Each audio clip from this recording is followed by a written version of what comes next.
Ember Witch. Book 1. The Lich. Volume 1. Black Tragedy. Chapter 2. The Nightmare Begins. September 8, 457 to October 17, 458 BME. Fragment 9. The Nightmare Begins. It has been a year since Farron had left and Eve was standing outside in the dark staring up at the moon. Its blue and green hues no comfort due to having been awoken from a nightmare so vivid she thought it was real still to this point. She saw Farron laying on the ground with a pool of blood under him. She had been sleeping well until tonight. Only occasionally would she wake up in the middle of the night either from having emotional breakdowns or just not wanting to sleep. She couldn't explain why this nightmare was so vivid. She stared up at the moon and felt a bit uneasy as if it was staring back at her. She entered the house closed and locked the door and went back to bed hoping to rid herself of the grim thoughts and odd feelings. Lilith fiddled in her bed but couldn't get comfortable, so instead of fighting any longer she lit a candle and pulled her book off the shelf. She opened the back cover, pulled the note out, then ran her fingers over the strange symbols. She had this note for a year and still couldn't figure out what it was. She looked out her window towards the moon and the feeling of unease grew stronger than ever. Without warning, a flash image pierced her mind. In uncontrollable fear, she threw the book to the ground and rushed to her bed.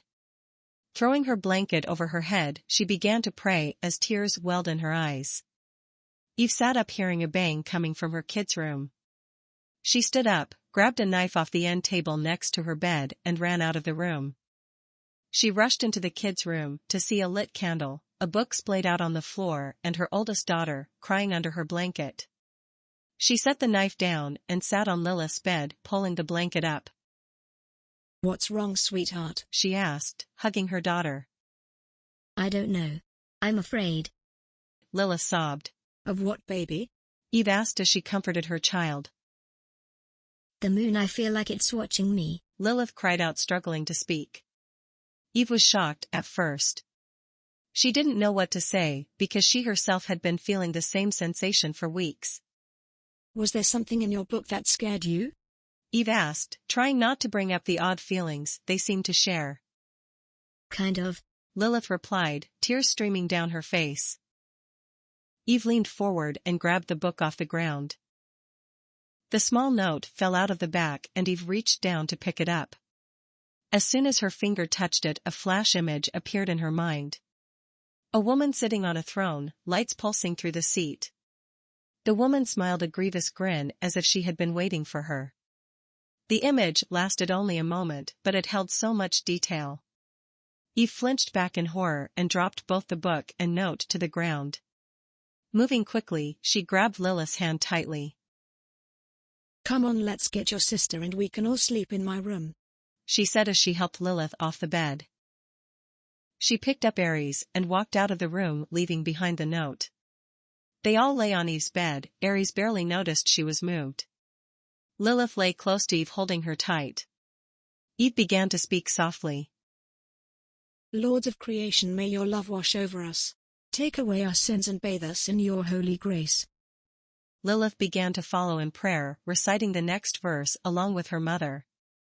The two of them repeated the prayer until Lilith fell asleep. After some time, Eve walked by the door and felt uneasy again. She got up as quietly as she could to not disturb her kids.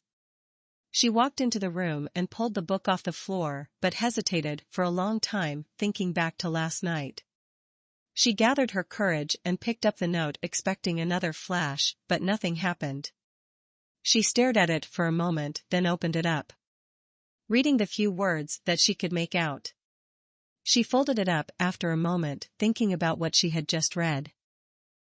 She shook for a moment, then walked to her room, opened a small lock box she hid under her bed, and placed the note inside. She pulled a small key out of it, closed it, then locked the box. She placed the key down, unhinged her necklace, then threaded the chain through the loop of the key. She rehinged the chain around her neck and pushed the box under her bed. Syrya tossed over in her bed as she heard a knock on her door. She stood up, put pants and a shirt on, then walked to the door. She opened it slowly, still straining to focus through her drowsiness. Yes, she answered in a groggy tone. Sister Syrya, you are needed in the sanctuary, Brother Jaren said. Yes, brother, Syrya said, rubbing her eyes. She turned around, removed her shirt not thinking, and threw it on the floor. Brother Jaren blushed and turned away. Sister, he called out, and Syrya, realizing what she just did, covered herself, slammed the door with magic, and blushed. She slid on her robe, not even caring to take off her pants, and change them to her white ones. She exited her room and walked to the chapel center.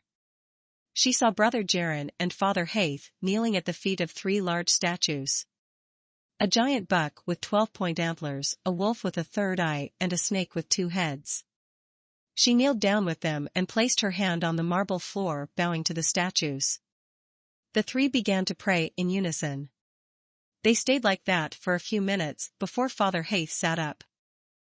My children, I called you here this morning because I have received a letter of the utmost importance. A mother and her child have discovered a strange note etched with what seems to be dark magic. In the letter, the mother proclaims that she and her daughter have been watched by the moon, and that this note has given the mother a vision.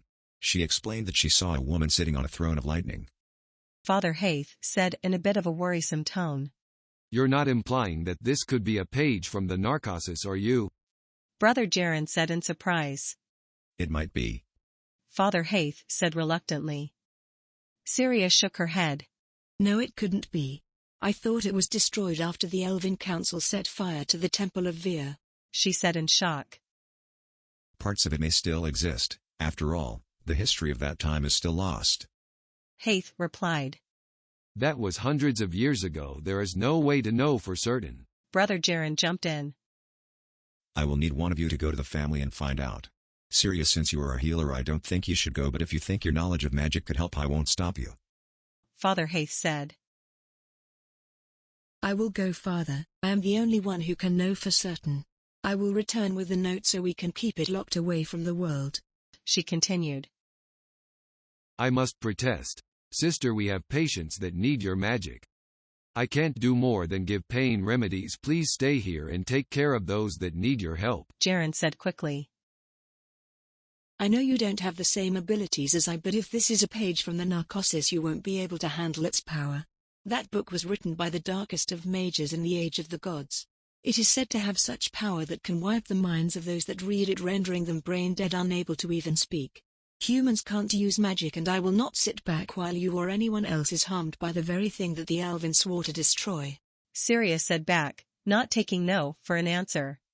Son, she is correct. We must not tamper with powers unknown to us. We must let her finish what her people started all those years ago, if it is, in fact, a page from the Dark Book. Father Haith said sternly to his son. Yes, Father, Jaren replied in defeat. I will leave immediately, if you would excuse me, Syrya said as she stood. She bowed to both of them, then walked to her room. A page of the Narcosis, it can't be. She thought it over and over, all while packing a bag as quickly as she could. You mixed the ingredients completely wrong again. For fuck's sake, Fevra, do you want your target dead or completely paralyzed? Do it again. Varric complained after looking over his poison he had spent 3 hours crafting. You are the one who told me to do it this way. I followed your instructions to the letter. He shot back, grabbing another handful of plants and placing them in a bowl. Clearly you didn't. You've improved in everything but this. I don't know what is blocking your progress. Perhaps it's your crush on Cress. Whatever it is, I am not accepting anything but perfection. The next poison you make better be good, or I'm going to have to cut your meals down. I'll starve you out, then we'll see if you get it wrong again. Varric said coldly, dumping the failed poison into a separate bottle and marking it with a symbol. Do you really have to bring that up? It's been months since then. Fevra replied as he mashed the plants into a paste. She had weeded out his confession a few weeks ago regarding the awkward situation he and Cress had found themselves in since his first day in the sanctuary.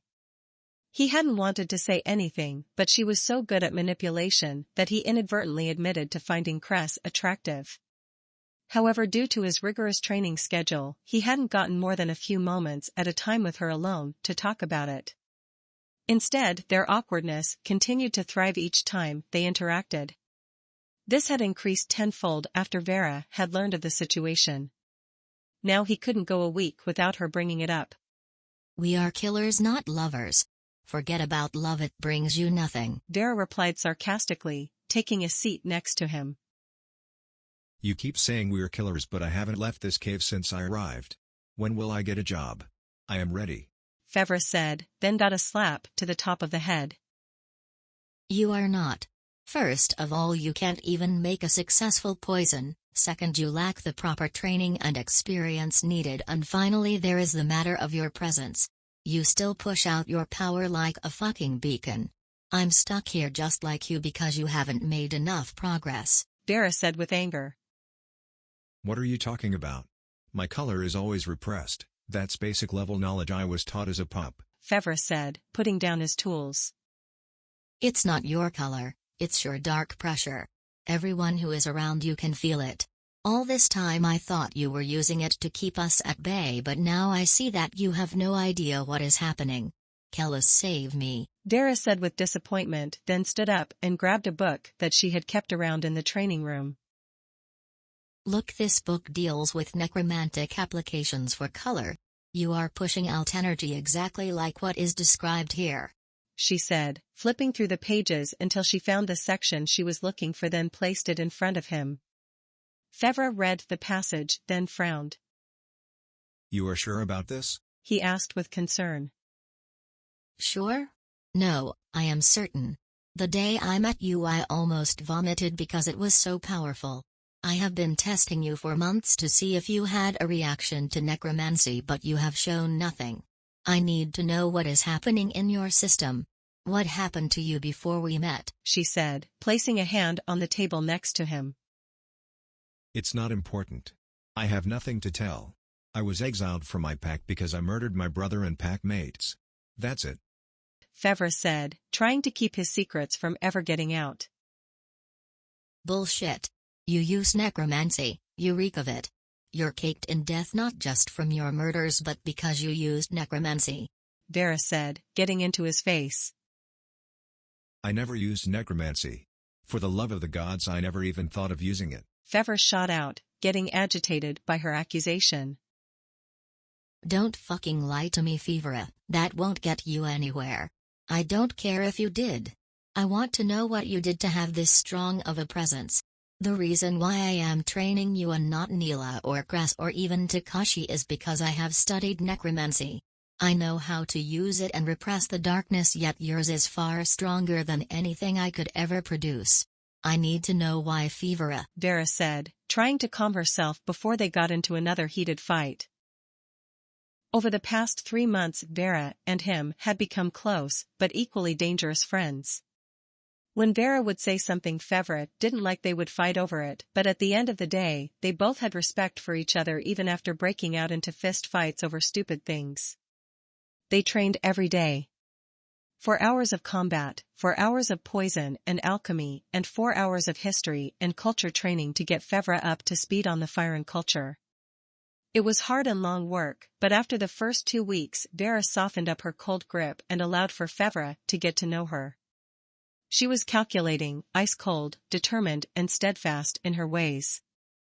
She was like a brick wall, never ceasing and uncompromising. Fevra was softer than she was, having a more off-the-ground air about him. He took to his training but had Vera at his throat every step of the way. He assumed that she was this tough on him to get him used to the arduous lifestyle of the Cinder, but no, she was just that cold. He grew to respect her for keeping that sense of intensity about her.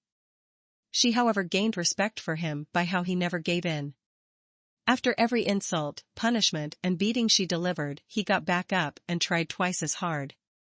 He still failed, but she could see his improvements in everything he did except for alchemy. I have no idea what you are talking about, Fevra said, pushing the book aside and getting back to his poison. Excuse me, you two. Neela would like to see you in the main entrance immediately, Kras said, opening the door and stepping inside. Since when did she get back? I haven't seen her since I arrived in Myopia. Fevra asked, instantly forgetting the conversation him and Vera were having. She just arrived today. She says it's important that you and Vera see her as soon as possible. Cress said, then left the room before Fevra could say anything more. Vera looked puzzled but began packing up the alchemy equipment. We will continue this after we talk with Neela, she said, meaning both the conversation and the alchemy practice. Fevra nodded and joined her in the cleanup. There has been a murder in Shikari and it is your job to hunt down the killer. You have been training for 7 months and your abilities are refined enough to finally take on a job. Our reports say the killer was heading for Halcyon. Track them down and bring them to justice, Neela said, placing several papers down on a table next to her. Vera stepped up and looked over the pages before handing them to Fevra. Are you confident that Fevra is ready for this? As far as he has come, he is still lacking in several skills needed for our work. Vera asked, trying her best not to put Fevra down but putting his lack of knowledge into the forefront. Before we met he was already a well-trained mage and hunter. He has little to worry about with this job. The report states that the killer is a novice mage with little training in any form. I doubt he will have any trouble, especially since you will be accompanying him, Neela replied, looking to Fevra, who was oddly silent throughout the entire conversation. Are you ready, Fevra? If you think you need more time I will take the job myself, Neela asked, trying to read his thoughts by the way he held himself in the moment.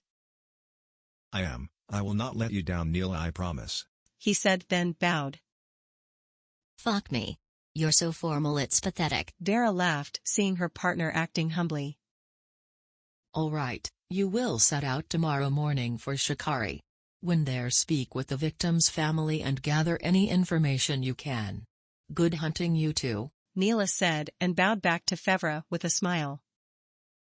They rushed back to their rooms and began packing for the trip to come. However, Fevra was interrupted as Cress stepped into his room. Good luck, she said awkwardly, and Fevra turned to look at her.